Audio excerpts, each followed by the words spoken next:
Hello and welcome to this episode of Front Lobby Confessionals. Earlier this year, I coined the phrase Milgen Z, Milgen Z, and I've written and spoken about it extensively. I know it sort of sounds like a supplement for seniors, but Milgen Z is anything but that. It is the combined demographic of millennials and Generation Z. And there's some things that are really important for me to tell you about Milgen Z. But before I do that, I want you to know that in 2020, 1 year from now, the US population will total 330 million people, give or take a million or two. And of that 330 million, 70 million US citizens have no buying power whatsoever.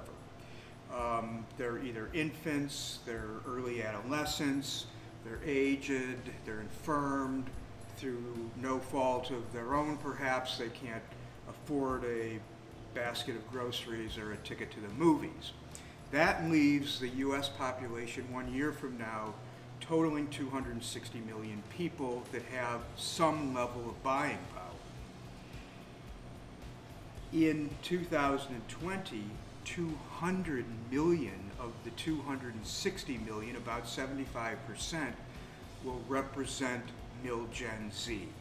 So 200 million people will either be millennials or Generation Z.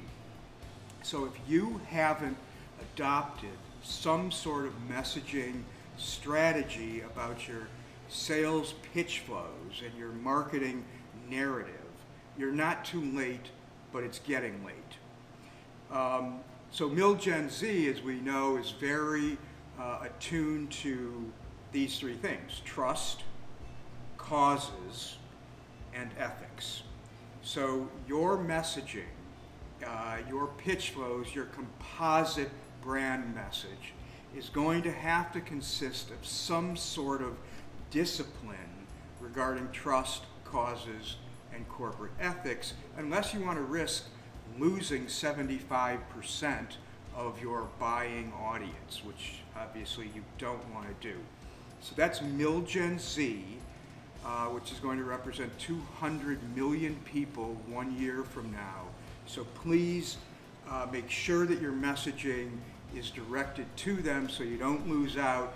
And remember, this demographic doesn't believe in second chances. You've got one shot at them, and it's probably best to get some help, outside help, in your messaging when you're talking to Milgen Z. Thanks for listening. See you in the next episode of Front Lobby Confessionals. Thank you.